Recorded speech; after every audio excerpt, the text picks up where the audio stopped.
Bienvenidos a Mensajes de Esperanza con el pastor Heisen Cordero. ¿Qué tal, queridos amigos? Qué bendición poder iniciar el día a los pies de Jesús leyendo su palabra. Hoy reflexionaremos en el libro de Éxodo capítulo 32, versículo 1, y la Biblia dice de la siguiente manera: Viendo el pueblo que Moisés tardaba en descender del monte, se acercaron entonces a Aarón y le dijeron: Levántate, haznos dioses que vayan delante de nosotros, porque a este Moisés, el varón que nos sacó de la tierra de Egipto, no sabemos qué le haya acontecido. Apreciados amigos, Moisés había dejado a cargo del campamento a Aarón, su hermano. Sin embargo, él no sabía el porqué de la demora de su hermano. El pueblo en ese momento, en ese contexto, se impacienta, reniega y protesta, y esta impaciencia los hizo cometer un pecado terrible que trajo consecuencias tristes y funestas. Ellos piden que un Dios vaya delante de ellos, y Aarón, haciendo caso a la mayoría, aprueba tal pedido, formando de metal un becerro de oro. Esta tragedia ocasionó finalmente consecuencias terribles. De este capítulo podemos destacar por lo menos 5 lecciones. Número 1, la demora.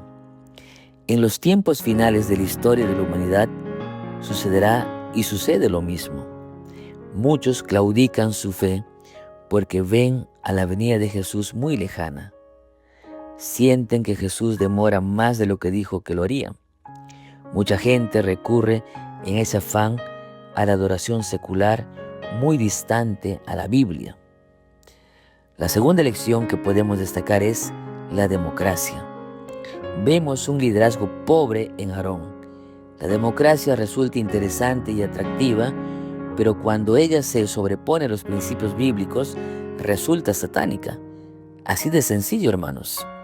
La declaración de que la voz del pueblo es la voz de Dios es muy lejano a lo que la Biblia enseña. La voz del pueblo es la voz del hombre.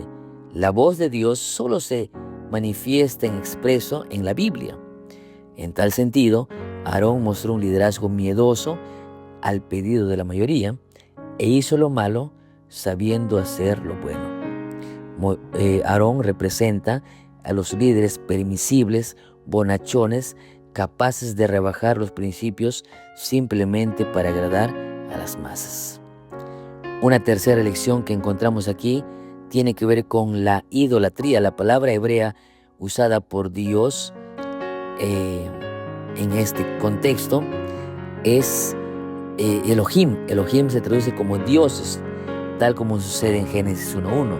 Sin embargo, por el contexto se debe traducir como Dios. Esto es importante porque los israelitas no querían otro Dios, sino a Dios representando a Yahvé, a ese becerro que representaba a Yahvé, a Jehová.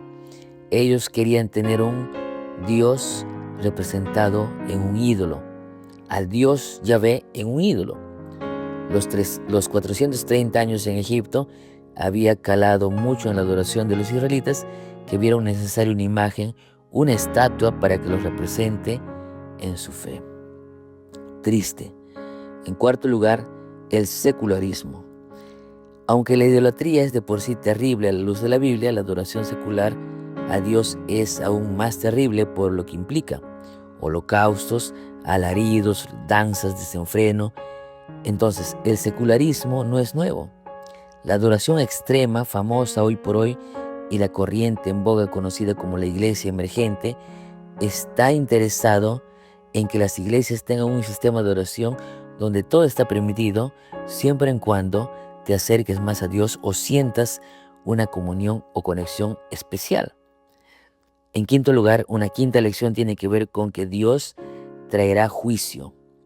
Aquel día, por la actitud rebelde, cayeron a filo de espada por la mano de los levitas como 3,000 hombres.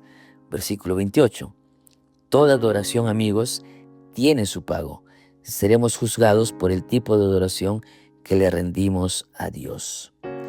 Cuando se trata de desobedecer a Dios, ya dijimos antes, siempre habrán argumentos de sobra.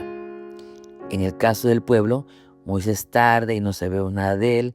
Y en el caso de Aarón, no sé si mi Señor, tú conoces al pueblo, excusas y más excusas. ¿Qué diferencia de liderazgo entre Moisés, que hacía la voluntad de Dios, y Aarón, que hacía la voluntad de los hombres? Hoy es un nuevo día, amigos. Aquí algunas reflexiones. Paciencia ante la aparente demora. Segundo, no siempre la mayoría tiene la razón. La democracia puede ser peligrosa. En tercer lugar, Dios es espíritu y es necesario que le adores como tal. En cuarto lugar, adoremos a Dios como Él quiere y no como nos gusta. Y en quinto lugar, toda adoración tiene su pago. Que Dios te bendiga grandemente. No te olvides, sea un mensajero de esperanza, comparte salvación. Abrazos.